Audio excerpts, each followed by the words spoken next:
À présent, la revue de presse avec Hélène Frade. Rebonjour Hélène, revue de presse internationale et on commence avec la condamnation, on en a parlé dans le journal, avec la France et les États-Unis du bombardement des positions kurdes par la Turquie en Syrie. Pour la première fois et pour la deuxième journée d'affilée, l'aviation turque a bombardé effectivement des positions à une dizaine de kilomètres de la frontière côté syrien, d'après Hurriyet, qui parle d'une escalade dangereuse à la frontière turco-syrienne. La version anglophone du journal d'opposition turc explique que les discussions en cours entre Obama et Poutine, qui ont convenu hier de la nécessité de mettre en œuvre l'accord de la conférence de Munich sur la fin des hostilités, que ces discussions-là accroissent la nervosité d'Ankara, inquiète de voir les deux dirigeants se mettre d'accord sur un éventuel maintien au pouvoir de Bachar el-Assad. C'est une préoccupation que les Turcs partageraient avec les Saoudiens, toujours d'après Hurriyet, qui évoque ce matin leur alliance désespérée, je cite. Les uns et les autres ont été grandement déçus, voire ont eu le sentiment d'être trahis par les États-Unis qui ont choisi de favoriser désormais les Kurdes et les Iraniens, écrit le journal, qui dénonce le soutien affiché des Occidentaux à l'opposition syrienne modérée, entre guillemets. C'est un secret de polichinelle que cette opposition modérée, si tant est qu'elle ait jamais existé, se réduit aujourd'hui à une poignée d'hommes. Les modérés, ce sont les Syriens eux-mêmes et c'est la raison pour laquelle ils préfèrent fuir leur pays. Pour Hurriyet, les États-Unis et leurs alliés ont tout simplement choisi de se voiler la face, je cite.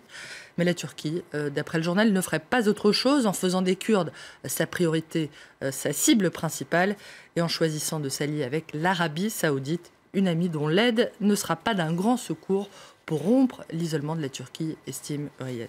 La guerre en Syrie qui continue de faire fuir des dizaines de milliers de personnes qui tentent de gagner l'Europe par la mer Égée. D'après Libération, la Grèce a finalement accepté le déploiement de navires de l'OTAN qui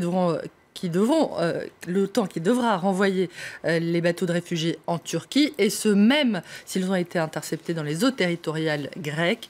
C'est une décision qui révolte les ONG qui tentent de venir en aide aux migrants. Comment vont-ils réagir après avoir déjà survécu à tant de dangers et alors qu'ils ont souvent dépensé près de 2 000 € pour la traversée? Pense-t-on qu'ils vont accepter sagement de retourner en Turquie, demande la responsable d'une association grecque qui dit redouter que les migrants ne se jettent à la mer s'ils sont menacés de retourner à la case départ. D'après Libération, l'implication de l'OTAN en mer Égée ne concerne pas seulement le sort des seuls migrants, c'est un équilibre géopolitique fragile qui pourrait être remis en cause. Outre les risques de tensions accrues face aux Russes dans le conflit syrien, ce sont à court terme les relations gréco-turques et la question du partage des eaux territoriales de la mer Égée qui vont être soumis à rude épreuve, prévient l'analyste politique Georges Sefertsis. Libé explique que la Grèce et la Turquie sont certes tous deux membres de l'OTAN, mais que ce sont de faux alliés, plutôt des frères ennemis qui se disputent notamment les zones grises de la mer Égée, dont celle des îlots Imia, des cailloux rocheux dont la possession pourrait sembler secondaire si la zone n'était pas considérée comme potentiellement riche en pétrole. Tout autre chose à présent, le sacre de l'acteur Leonardo DiCaprio qui a remporté hier le BAFTA du meilleur acteur pour The Revenant. Ouais, c'est la grande affaire, Pauline, ce matin, de nos confrères de la presse britannique, certainement. C'est bien simple, hein. Le sourire de Leonardo fait la une de presque tous les journaux outre-Manche, du Times au très vénérable Guardian, qui rapporte que le long métrage du Mexicain Alejandro González Iñárritu a aussi remporté la récompense du meilleur film et du meilleur réalisateur. Pourquoi tant de passion, me demanderez-vous? Parce que les BAFTA précèdent les Oscars et que leur palmarès peut donner une petite idée de celui qui attend Hollywood à la fin du mois.